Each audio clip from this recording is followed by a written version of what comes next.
Good afternoon. I'm going to give it a few minutes before we get started. Welcome. Thanks for joining us. I'll wait till 1 minute past. Oh, it is 1 minute past the hour. Well, I'm actually going to get us started because I'm not the main attraction here, but let me just start by acknowledging where I am. I'm at the University of Toronto, and these are lands that for thousands of years have been the traditional territories of the Huron-Wendat, the Seneca, and more recently, the Mississaugas of the Credit. Importantly to me, these are lands that are subject to treaty. So they're subject to a colonial treaty, Treaty 13, or the Toronto Purchase from the early 1800s.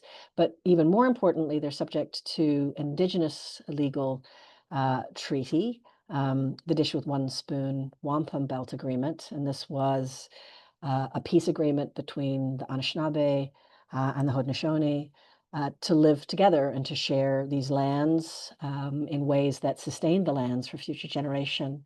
And that dish with one spoon metaphor is a very critical one for us as we consider human relations with the natural world and how to live in reciprocal relationship with the natural world. And that acknowledgement of the Indigenous peoples in the past and very much in the present, many diverse Indigenous peoples live here, is part of, I think, our role as the Collaborative Center in engaging with some of the non-business as usual ways of thinking about, talking about, and acting on the deep challenges posed by climate change, biodiversity loss, pollution, the broader constellation of challenges that the concept of planetary health seeks to capture. By way of introduction, my name is Fiona Miller. I'm a professor in the Institute of Health Policy, Management and Evaluation. I have the great privilege of directing the Collaborative Center for Climate Health and Sustainable Care, which is a relatively new initiative, a multi-faculty unit here at the University of Toronto, bringing together health science faculties, health professionals, health scientists, trainees, students, and many others beyond the health sciences, engineering and political science, management, philosophy, to grapple with the deep challenges before us. And so we've started this new series, the Critical Conversation series. This is the first to make sure that we are, as I say, thinking about the deeper challenges, because really climate change, for example, is not simply caused by greenhouse gas emissions. It's really the deeper questions of why we seem unable to limit, why we live our lives, certainly in the global north, dependent upon massive per capita greenhouse gas emissions and the rest of the pan-ecological phenomenon that is climate change. So the person who's going to help us start this conversation today is my colleague, my close colleague, Dr. Ross Upshur, Associate Director of the Collaborative Center, Professor in the Department of Family Medicine, Family and Community Medicine, a professor in the Dalhousie School of Public Health, my own faculty.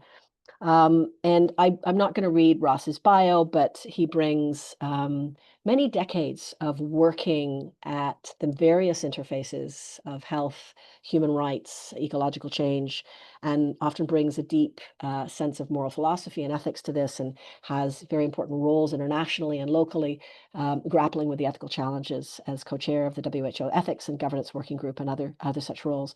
And so Ross is going to start this conversation, this critical conversation series, by talking to us about the Aral Sea and the concept of ecocide. Ross is going to come on. I'm going to disappear. I'm going to invite you to use the Q&A function. I'm sorry that we're not able to have a more intimate conversation, but we do hope to engage your questions. So please, please do post your questions in the Q&A, and we will do our best to entertain them. Thanks so much. Over to you, Ross. Thank you, Fiona. It's a really great privilege to be here with you today and to be the inaugurator of the Critical Conversation series. Now, can people see the slides now? Have they come up? Yes. Perfect. Okay. Well, good afternoon, everyone, or good morning, or good evening, depending on where you are. I'm not sure where the audience comes from. Thank you for attending today. I hope that what I have to present in our conversation will be worthy of your time and consideration. So I'm going to go over the concept of ecocide and contextualize it around the case of the Aral Sea disaster. So the overview of what I'm going to cover in my talk, I'm going to talk a little bit about the Aral Sea disaster to get people to understand how it evolved, and then open up into the concept of ecocide and is it the fifth crime against humanity. I'm going to give a brief history of the evolution of the concept. Then I'm going to articulate a few current definitions, particularly those that have been proposed recently by an independent panel. And then you raise some critical questions. One of the things, would what happened in the Aral Sea constitute an ecocide? And if, as Science magazine argued, that it was the most notorious or the worst environmental catastrophe caused by humankind, quite clearly that ought to be something that would meet this high bar. And then the bigger question is whether this concept is actually relevant in a really fragmented current global context.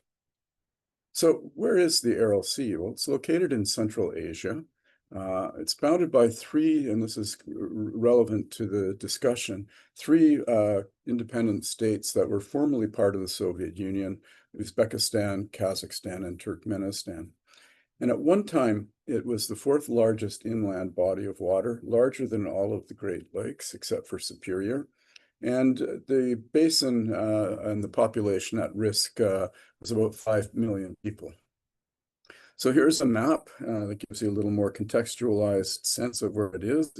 Uzbekistan is landlocked, and Minak is a fishing port. This is a generous representation of the Aral Sea on this map, but you can see where it sits to the north of Afghanistan, Afghanistan, and south of Kazakhstan. So this is aerial photos, and there's actually a very good visual of this on NASA. On the left, you see a photo taken from the early 70s. You can see the edge of the basin and the delta of the Amu Darya River. And this is what it looks like more recently, though in the north, where they've put a little dike in. I'll talk a little bit more to hold the waters of the North Aral. And hopefully this is going to work. This will just give you a visual depiction of the shrinkage of the Aral Sea from the 1960s to about 2014. And you can see that it's broken into lobules, and now we have what's called the North Aral Sea near Aralsk, which is in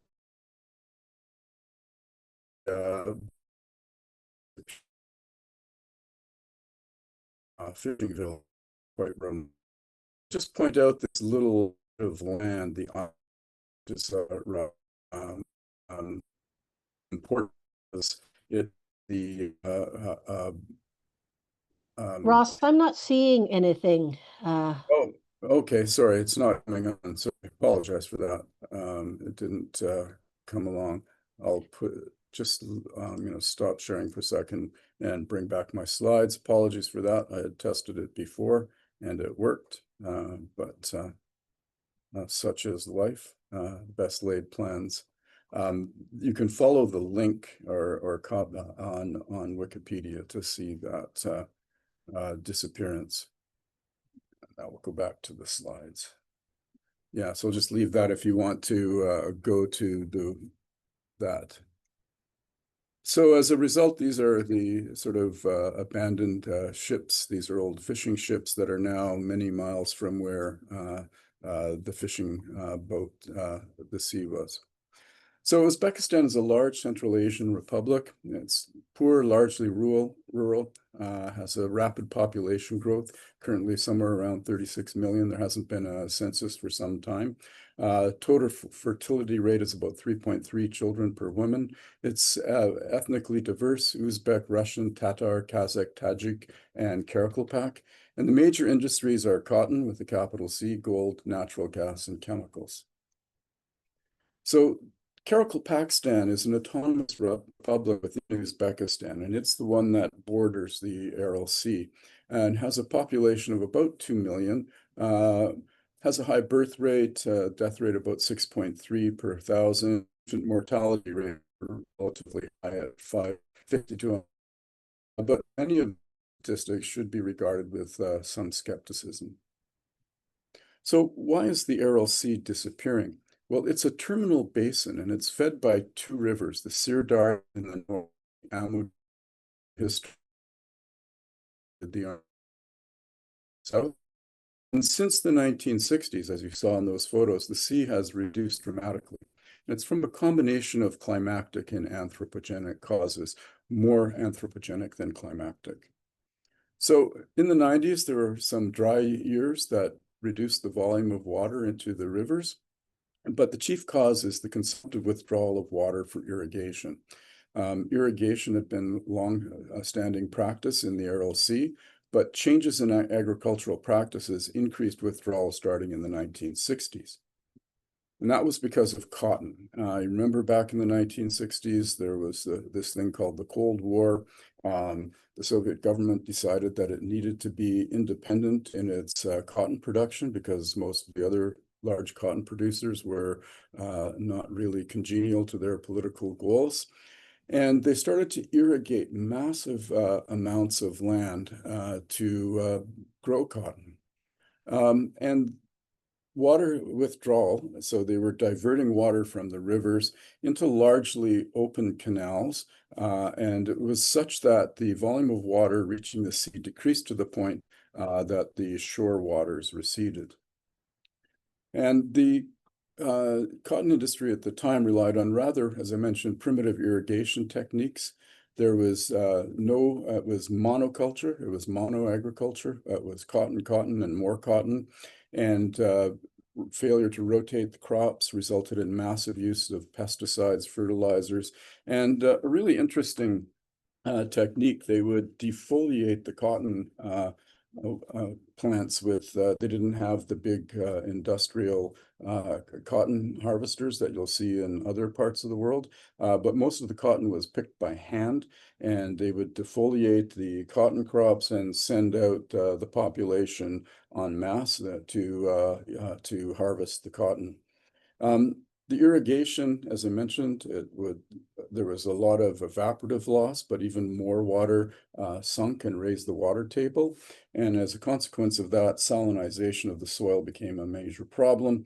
And as soil lost fertility, more fertilizers were required. So you had this spiral. So this is just a picture. You can see they're irrigating a desert with these large canals. There's no lining to the canals, so the water will sink and evaporate.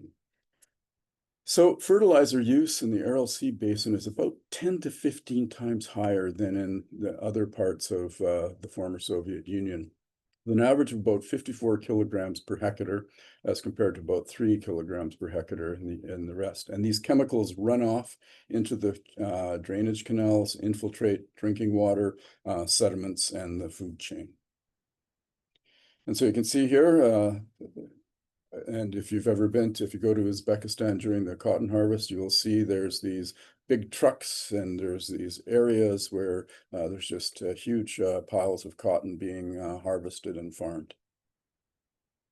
So what were the consequences of this disappearance of the sea? Well, they noted climate change early on. Summers became hotter and drier, and winters became colder and longer. And what it was the Aral Sea was a huge climate modifier. It was like an air conditioner. And as a consequence of the exposure of the seabed, were these toxic dust storms. So the exposed seabed was covered with salt, winds increased, and about 43 metric tons of salt have been dispersed by the winds. They've been found high up in the Himalayas and the Pamir Mountains, and as far north as Northern Europe.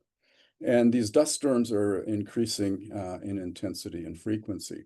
And this is again just an aerial photograph where you can see these plumes of dust emerging off the remnants of the Aral Sea, and another big dust plume here that shows it over Turkmenistan. So the environmental consequences are quite substantial. So I've mentioned increased salinization and desertification. Over 90% of the Karakalpakstan soil is now salinated. Groundwater levels in irrigated areas continue to rise. Groundwater to wells is declining, and the drinking water quality deteriorating, both in terms of microbial contamination and mineral content. And you can see here, we call it salt snow, or it's referred to as salt snow, that the salt actually, and this is seen here, this is not snow, these are all salt deposits. Furthermore, the Aral Sea fishery has become more or less extinct. There were 24 species there. During the Russian Revolution, Lenin claimed that the Aral Sea fishery saved the revolution, as the fish protein was taken and used by the Red Army. And as I mentioned, there's been some restoration in the northern Aral Sea. The Amu-Darya Delta has been severely damaged. You can see that, remember that brown area on the first aerial photo with destruction of the Tugay forests. It's actually a very important part for the bird migration. So that's declined. Animal species have declined from about 173 to 38. Bird species have declined from 319 to 168. And this was data from the early 2000s, and 19 of 21 reptile species have disappeared. Now, what are the health consequences? So this is how I first became involved in the Aral Sea. So in the late 90s, when I was working at the McMaster Institute of Environment and Health as the ecosystem research fellow, MSF had contacted people because they were interested in looking at links between environmental health and human health. And they sent me an email, said, "Oh, we've heard you could be a consultant. Is there a relationship between the environment and health?" And I said, "Yes, of course there is. Go and read some books." But they persevered, and they said, "No, MSF is about témoignage. It's about witness. We need you to come here. We've heard about this disaster, and we're interested to find out whether a population has been put at risk because of the environmental destruction." So I went and spent about 3 weeks in Tashkent and in Moynak, and read up about riparian water treaties, looked very carefully at what scientific literature on not only the environmental consequences, but the human health consequences of the Aral Sea disaster existed, and wrote a report that essentially made the argument that the population, particularly in Karakalpakstan, had been put at risk because, according to the MSF charter, they come to the aid of populations endangered by, things like war, civil war, or environmental problems. But the Aral Sea disaster was referred to as a creeping environmental disaster. So in the mindset of MSF at the time, an environmental problem was something like an earthquake or a tsunami or a mudslide, something acute that required a humanitarian aid immediately. But we managed to persuade the organization that this situation was something that deserved humanitarian concern. So I continued on as a consultant to help them start a research program. And initially, we wrote to virtually every school of environment and health and public health and around the world, looking for research collaborations. If you asked people in the environment that lived in Karakalpakstan, there were concerns around maternal-child health, particularly respiratory disease. Some thought that cancers were higher than expected, concerns around anemia. And the interesting event was that when we sent out this message to look for collaborators, the leader then of the World Health and Environmental Program said, "Oh, don't collaborate with MSF. This is crazy work. Everybody knows that the ill health in the area is caused by the economic decline secondary to the ending of the Soviet Union." We begged to differ. But as a consequence, we we did some research partnerships. We were able to conduct one study looking at whether there was an association between high levels of dust and respiratory disease in children. There was also some existing research that showed that there was high levels of dioxin in the breast milk and in the cord blood.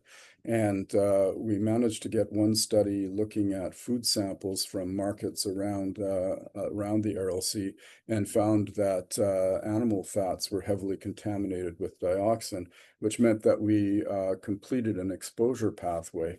Up until that time, there was many sort of interesting arguments as to why the dioxins were found at such high levels in breast milk and cord blood, having to do with atmospheric deposition, nothing locally. But the types of pesticides that were used and the defoliants were reminiscent of Agent Orange, and so they had dioxin residues in them.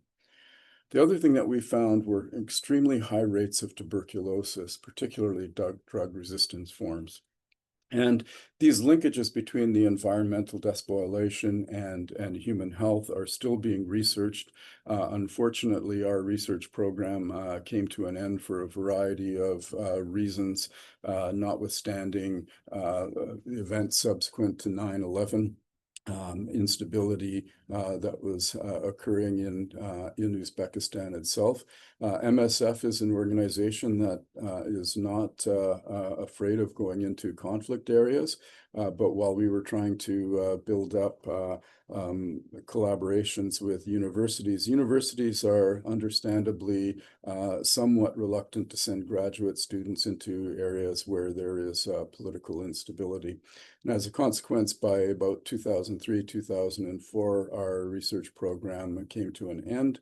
However, the tuberculosis program that we started, we refer to it as our alibi program, because you can't really go into heavily, and I'll state this rather clearly, that at the time, Uzbekistan was a fairly authoritarian state under the rule of the president then, Karimov, and you can't go in and expect to research how the government essentially, or the policies are actually poisoning their people.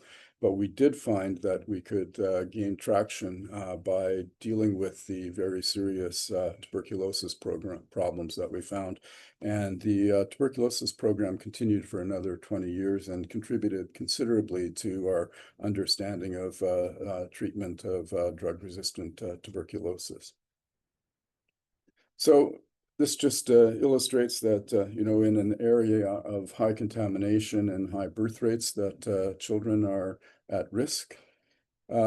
This is an interesting photo that we found. It's a yurt on the beach. So in the old days, before the Aral Sea shrunk, members of the Communist Party used to come and enjoy their holidays on the beach around the Aral Sea. So I was left with a very sense of just and on reflection, at one time I wrote, what occurred in the Aral Sea is ecocide. And initially, we tried to mobilize various groups to see what sort of international mechanisms could be worthwhile to pursue.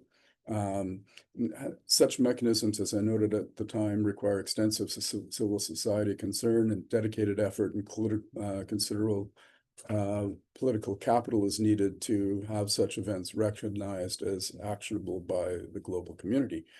Little did I know that there was a long history to the concept of ecocide. So here I'll just transition into the second part of the talk and to start to think about ecocide as a concept. So a bit of a background.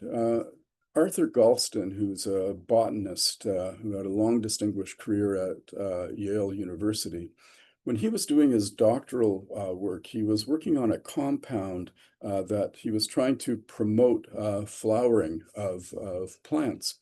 But he noticed an interesting dose-dependent relationship, that if you increase the dose to a certain level, it became a defoliant.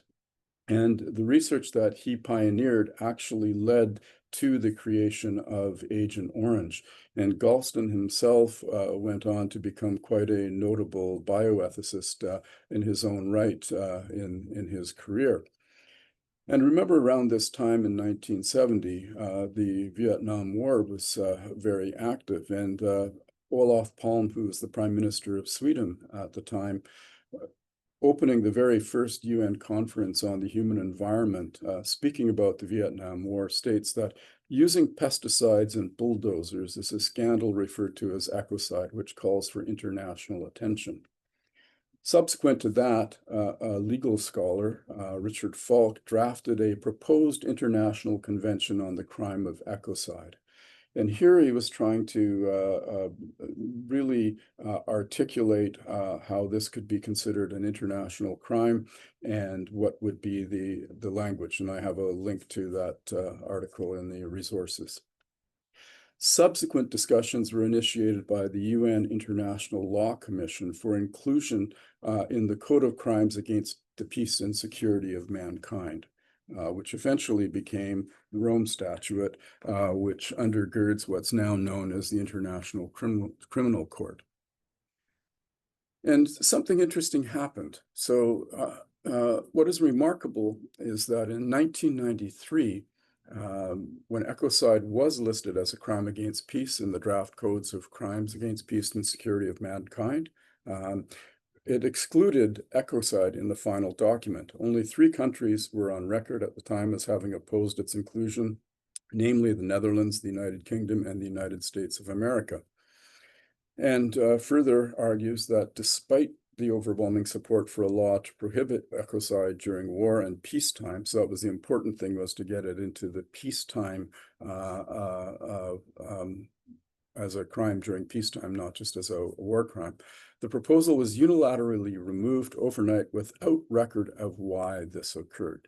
So reporting on this, or reflecting on this, Christian Tomushat, who is the UN rapporteur, was reflecting on and was writing the document, said, one cannot escape the impression that nuclear arms played a decisive role in the minds of many of those who opted for the final text, which has now been emasculated to such an extent that its conditions of applicability will almost never be met, even after humankind would have gone through disasters of the most atrocious kind, as a consequence of conscious action by persons who are completely aware of the fatal consequences their decision would entail.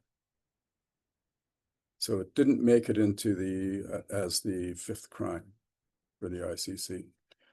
However, in 1990, not unsurprisingly or uncoincidentally, Vietnam was the first state to codify ecocide in domestic law. And since then, many countries have followed suit. Russia and many states from the former Soviet Union as well. A legal scholar, Polly Higgins, revived interest in 2010 for including ecocide as a crime in international law. And this led to the creation of what's called now Stop Ecocide International. And I quote them and say, while we wholeheartedly support ecocide legislation at a national and regional levels, our work aims ultimately to support the recognition of ecocide as a standalone crime in the Rome Statute of the International Criminal Court. And here's just for a really interesting and perceptive explanation of the evolution of ecocide and climate change and the implications of this for climate policy is this article by Proedru and Puranara. And this is just a really nice graph of the bibliometric sightings. So 1995-96, it disappears. Around 1998 to 97 to 2003 was the time that we were starting to think and wonder about whether this the Aral Sea disaster constituted an ecocide. So you can see there was a big gap in and there was no connection actually between the health literature and the people thinking about ecocide. So Polly Higgins in her 2010 paper defined ecocide as the extensive damage to, destruction of, or loss of ecosystems of a given territory, whether by human agency or by other causes, to such an extent that peaceful enjoyment by the inhabitants of that territory has been severely diminished. And as the concept evolved, there was an independent panel of jurists that came together to draft what they hoped would be the statute that could be included to make ecocide the fifth crime against humanity. And so they say for the purpose of this statute, and here's where the critical thinking and reflection starts, means unlawful or wanton acts committed with knowledge that there is a substantial likelihood of severe and either widespread or long-term damage to the environment being caused by those acts. So the key question here is committed with knowledge. How would you determine that in the case of the Aral Sea? Though there is some data and literature that suggests that when they started the consumptive withdrawal of water from the rivers to irrigate the desert to grow cotton, that they knew full well that this would result in a substantial impact on the Aral Sea. But then you need to unpack this a little bit more. Wanton means with reckless disregard for damage, which would be clearly excessive in relation to the social and economic benefits anticipated.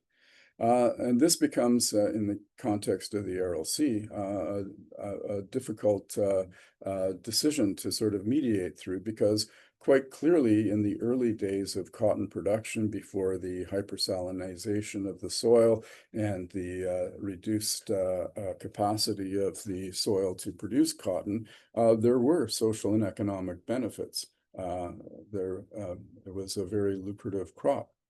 Severe means damage, which involves very serious adverse changes, disruption or harm to any element of the environment, including grave impacts on human life or natural, cultural, or economic resources.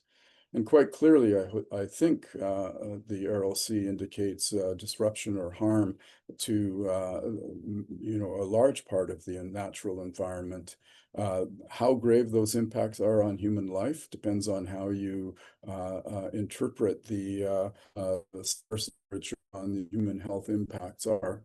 But definitely there were cultural impacts as well, because there's been a complete disappearance of a way of life around the Aral Sea Basin, particularly around Moynak and Karakum, Pakistan.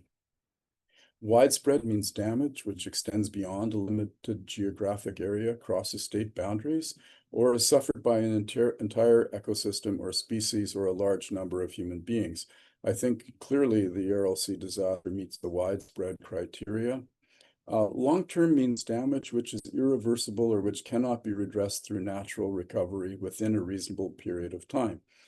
So it's been partially reversed, at least in the northern part of the Aral Sea, where the creation of that dam has revived a little bit of the fishery, but quite clearly the greater part of the Aral Sea has not been restored.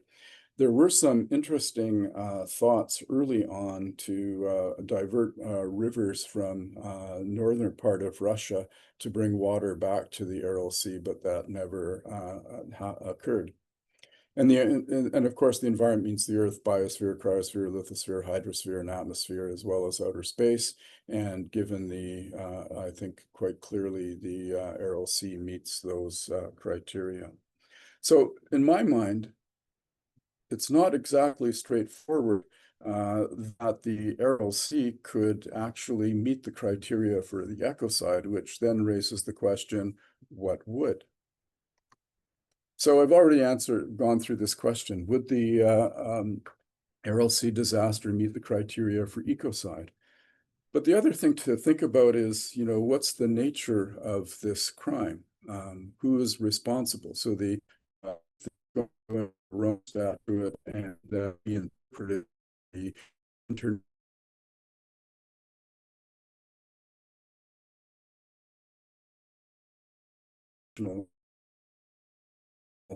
decision alive. And then the bigger question is, are there other means of seeking redress? What are the other ways in which we can think about responding to such events? So back to our friends Proedru and Purnara. So they argue that the criminalization of practices that perpetuate climate change, or in this case, ecological destruction, is seen progressively as a last resort solution to turn the tables in the battle against climate change.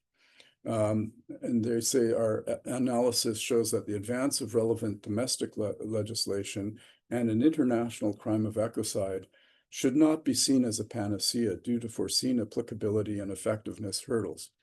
I've already outlined some of the applicability problems that might arise.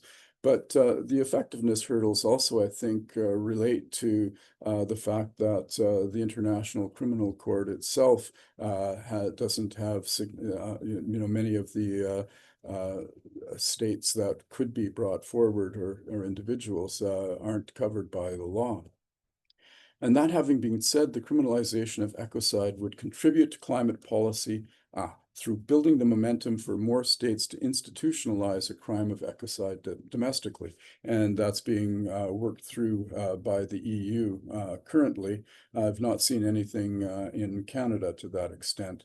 And the possibility to report cases to the ICC and potential warrant arrests issued by the ICC against ecocide perpetrators that would constrain their freedom of movement, as well as through EU criminalization of environmental damage comparable to ecocide, the potential externalization of EU criminal code in concert with its trade power. So you can see there's a lot of international political dimensions to this. The other thing that they point out is that here that they're not thinking of approaching crime as law-breaking behavior, but as sets of actions causing substantial harm. And, they've already outlined how such an approach is applied to state and corporate crimes, with environmental crimes falling neatly into this category. And that's because currently, as it stands, in many cases, both domestic and international environment law, such actions remain legal in the absence of relevant regulation to render them a crime, despite the harm that they cause. So that's speaking more broadly to essentially what's happening with climate change. So the other thing I wanted to point out, so there's the International Court of Justice and the International Criminal Court. They're both based out of The Hague, but they have different functions. So the International Criminal Court is independent. It's meant to prosecute individuals, and it's seen as a last resort, largely for crimes of great gravity. So the four extant crimes that they prosecute are genocide, war crimes, crimes against humanity, and aggression. And the idea here would be to add ecocide to that as the fifth crime. The International Court of Justice is the United Nations court. So the ICC is criminal law, criminal court. The ICJ is a civil court, and it exists to resolve legal disputes between member states of the United Nations. And in July of 2025, they issued an advisory opinion on the obligations of states in respect of climate change. And this might be a more promising avenue for climate action. But again, it's an advisory opinion. It's not binding, but it serves as a substrate for potentially future actions. And it says that states have a binding legal obligation under international law to prevent and address the harmful effects of climate change by reducing greenhouse gas emissions and protecting the climate system. And a failure to act could result in legal consequences, including reparations for injured states, and affirmed that human rights are linked to a healthy environment, making climate change a human rights issue. Now, this is a fascinating kind of tying the knot together because of this notion of linking healthy environments and human rights. So back in that time in the late 90s, early aughts, when I was looking for avenues to think through this problem and means of taking sort of coordinated action. At that time, health and human rights in the 90s started to become a much more prominent feature of academic discourse. And Jonathan Mann founded a journal called Health and Human Rights. And interestingly, in the second volume of that journal was an essay on environmental health and human rights, but it pointed out that there wasn't a lot of interaction between environmentalists and human health people, particularly with respect to human rights and a healthy environment. And that kind of fell by the wayside in the health and human rights movement because quite early in the early aughts, the HIV became and HIV/AIDS became the rallying point of health and human rights. So it's interesting now that the International Court of Justice is explicitly linking human rights and a healthy environment. And from a broader normative ethical perspective, we could say this is a hopelessly anthropocentric approach, but at least it's a start. So I'm just going to conclude by pointing out that the Aral Sea isn't the only lake that's disappearing. And since my time working there, I've taken a quite intense interest in water management and disappearing lakes. Up in the top left, you can see are some photos of Lake Chad, which is in north central Africa, which is quite clearly under stress and losing water. Lake Urmia in Iran is also similarly looking at desertification, as is the Great Salt Lake in Utah. So it's a global phenomenon, the disappearance of large bodies of water, the ecosystem resources, to use that language, that they provide are disappearing, and with spill-off on and intense impacts on avian fish life and other life forms. I just want to end with a provocative question. Is AI itself ecocidal when you take a look at the environmental demands, the large data centers, the amount of water that they use, and the huge demands on electricity that will currently exceed the current capacity to provide them, and what sources of energy are going to be envisioned for supplying the power to fuel our desire for greater and more powerful AI. Some suggested readings that are, I think, worth looking at if you're interested. And if you really want to pursue this notion of ecocide, I can recommend the Ecocide Law website, which has a comprehensive timeline and bibliography and a set of resources on ecocide. One last look at these abandoned ships. I've actually walked out onto the former seabed. And if you turn away and look back to the shore in Moynac, you'll find this white building, and that's the tuberculosis sanitarium.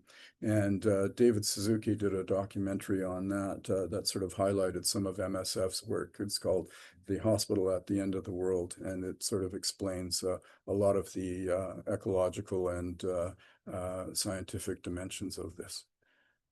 And I'll stop there. Thank you very much for your time and attention, and I hope it was worth your time to listen to this. Wonderful. Thanks so much, Ross. I've heard you talk about the Aral Sea several times, and every time I find it really destabilizing. Actually, the thing that struck me this time was when you said it's greater than all the Great Lakes except Lake Superior, because it's that sense of scale Yeah. that's so hard to grasp with a loss this significant. And that really touched me because I have a sense of the scale of a Great Lake. So I used to sort of, as I met, your humor gets a little dark. I said, imagine waking up and being able to walk from Toronto straight across to St. Catharines or Rochester, right? That's the Right. like the entire lake would disappear in this, Right. and then the former lake bed becomes an exposed area. Right. Right. We do have some questions coming in, and I'd encourage folks to ask them. I have lots of questions, but I perhaps will not take the privilege of the chair and start with the question from Carlos Sanchez Pimienta, who's taking up your discussion about the legal mechanisms that exist, which, as you've discussed with the ICC and the ICJ, seem to target individuals or to target states, and whether there are legal mechanisms that could make corporations accountable and what the possibility is there. Recognizing you're not a lawyer. Yeah, yeah. Yeah, So, yeah, speaking way out of my discipline, but from a considerable amount of reading in this, and the paper that I cited actually talks about this because it does show that one of the means that an ecocide law permits is the identification of individuals. And given that in many legal jurisdictions, corporations are seen as persons, right. then you could, that's where that was that quotation, how environmental law fits neatly in here. So that would provide a legal avenue to go after corporations. Right, right. I think this is so that's interesting. This is an extension in some ways of this question from Aurora, as I understand it, in the sense that if I understand the question, the part of the challenge here is about uh, activities in place X that have a bearing on place Y, and obviously with climate change, that's very much about activities in the global north and the deeply unequal exchange with the global south in terms of harms and in terms of where benefits flow and where harms are experienced. Um, and I guess whether that kind of the impact that that industry has in that unequal way across nations or corporate actors can be addressed through these legal mechanisms. Yeah, possibly. But one thing I'd like to point out about this particular case is that at one time, Uzbekistan was a Soviet Socialist Republic. It was part of the USSR, and only became independent after the end. And if we remember the economic policy of the Soviet Union, it was a communist state. So it was actually there's this view. I mean, we're talking about corporations that somehow it's only capitalist states that Mm, you know create these environmental problems. But in this case, it was a state-sanctioned, a state-owned industry. So right. below that is so I guess when I start to think this through, is there a layer beyond our typical way of framing our current situation and its economics that says more about who we are as a species and our being in the world, right? This need to Mm, extract as much as we can from nature for our own good. So that's and again, the same thing happened here, that the impact of the Aral Sea disaster wasn't just localized to Karakul, Pakistan, because of the impact to a broader geography through the deposition of salts and toxic dust, to the interruption of bird migration and ecosystems and ecosystem functioning, right? So if right. birds have to, and birds play important roles, and so I think there's a lot that's happening that's nested within this disaster. Um, Yes. yeah, Actually, when you mentioned that also, you were mentioning that this is in the context of what was then the Soviet Union becoming more autarkic when it comes to cotton production in the context of global tensions around the Cold War. And now we have this again with sort of Russia turning autarkic. And I don't know it's making me think about the ecological consequences, good and bad, of some of these global shifts. But so I want to sort of ask more questions about the legal, and I don't really know how to ask them well, to be honest. I guess you sort of maybe I can just push back at you in terms of a statement that you made that health and human rights, though massively limited by its anthropocentrism, and also by, as you said, the applicability. Well, I guess human rights perhaps doesn't have the applicability and effectiveness challenges, but presumably it does. Why is it still a start? In what ways is it still a place to start, or might it be a useful start? Maybe not a place to start, but a useful contribution to the effort. yeah. So start for whom and useful to whom, Yeah, right, right, I right. think are the so. Uh, I think one of the key challenges we face, and I think it relates to the work that we're trying to do at the center, is motivating people to take seriously the current predicament we're in. Mm, And if you think of ways in which making a crisis salient to people would be to appeal to their interests. And of course, mm, many people are interested in their health and well-being. And I think that's largely been one of the key ways in which, say, for example, the medical profession has started to engage with planetary health because they see this as a threat to health, and because it's a threat to human health, therefore it's important and requires action.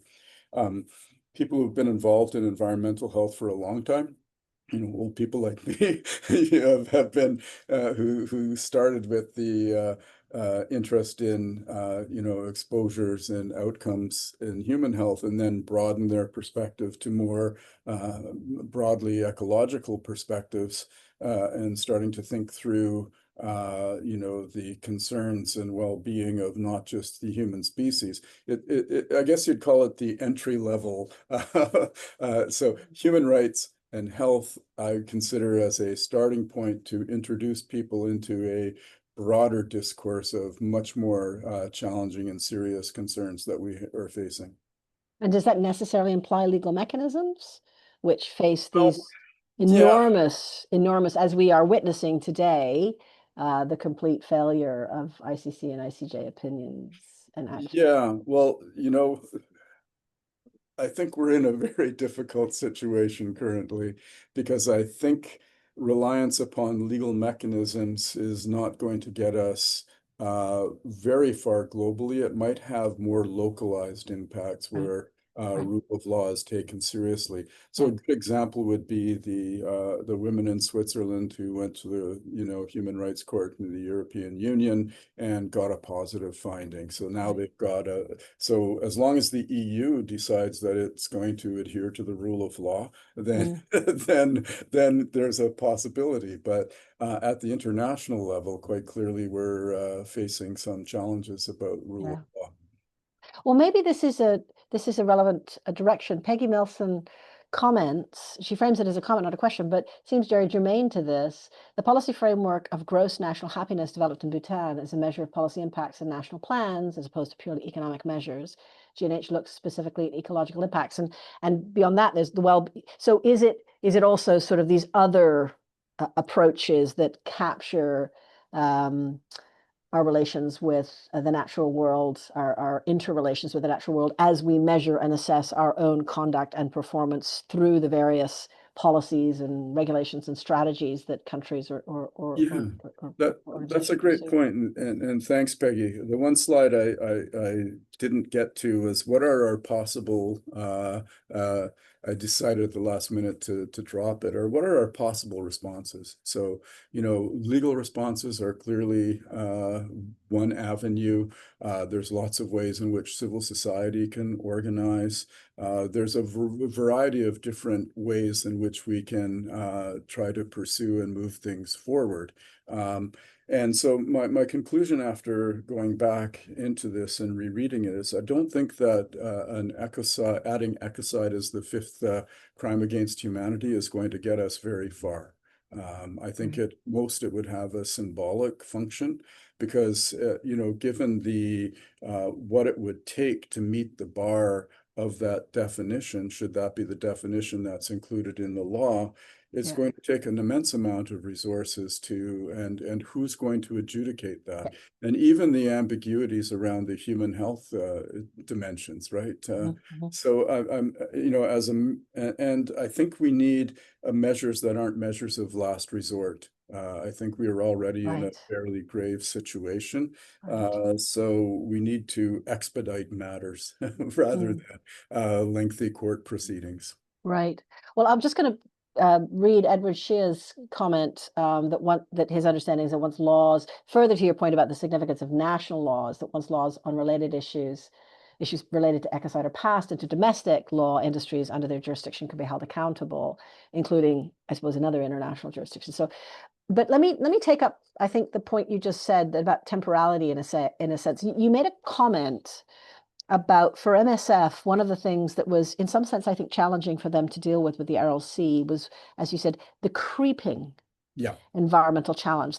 And I guess I was interested in your reflection on the significance of creeping. I mean, does one call climate change creeping anymore or galloping? But certainly it has been understood as being this, quote, slow moving or more rapidly moving disaster that in a way that dynamic makes it easier or harder to mobilize around. And I wondered if you could comment further on. Yeah, no, so not unsurprisingly, MSF has gotten interested in climate change as a Mm, because and so it's interesting. So they've come back to we were the early precedent of their exploration around environmental health. At the time, it was interesting. I thought, well, this is MSF likes people but doesn't care about the environment. Greenpeace likes the environment, doesn't care about the about people. So we tried at the end of our when we wound down our project at MSF, we tried to get an environmental health NGO here at the University of Toronto. We tried to get that off the ground, and we were working in partnership with people in Uzbekistan to think about what are the means of, what now we call mitigation and adaptation. So what are adaptation strategies? So we were looking at solar water distilleries. We were looking at, drought-resistant plants. And interestingly, under the Belt and Road Initiative in China, they're using drip irrigation and drought-resistant plants that can take up some of the toxins from the yeah, soil. yeah. So we started to, but of course we couldn't get funding. One of the, there was a tailor-made, I'm just ranting for a bit here, CIHR grant, right? Get a CIHR grant. We had partnerships we were going to, and one of the things we learned from some work that was done in the Amazon was to work with mothers, right? Mothers groups, they care about Mhm. children's health. There was a fantastic study about using different color-coded cards for fish to decrease mercury in kids' diet. And so that was, we thought, okay, we'll work with schools and children and mothers and develop an environmental health curriculum. We'll start to work with solar distillation. And there was a perfect opportunity with CIHR, but we got good ratings, but we were not funded because we didn't have letters of support from our partners because they had to translate everything from Karakalpak to Uzbek to Russian, and it took like several layers. So the timeliness, it was, Yeah, so yeah. we eventually, this great idea of this NGO fell apart. So yeah. Well, maybe can I pick up on that because we do have somebody who's asking if you could say a little bit more, and maybe it's timely given we're coming to the end, about the remedial progress and the future. Are there further things to say about, because you did comment on some areas have been remediated. Yeah. Is there a better future for the RLC? Um, so the large portion of it, so probably about 75% is basically arid land. And what they'll do is they will put up, they're going to try to improve irrigation, but the water quality, as the glaciers melt, the water coming down, Mm, so the water supplies is reduced. are disappearing. Yeah. So drip irrigation might help. It has shown some evidence of increasing crop yield.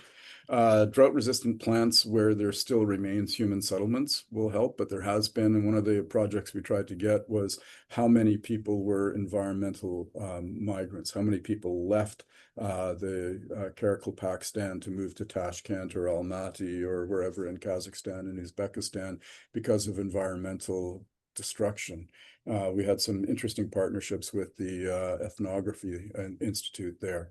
But for the most part, no, I think it's lost. And now you can drive an SUV out to Vorozdina Island and pick through the leftovers of the Biological Weapons Research Institute, including live anthrax spores that have been found.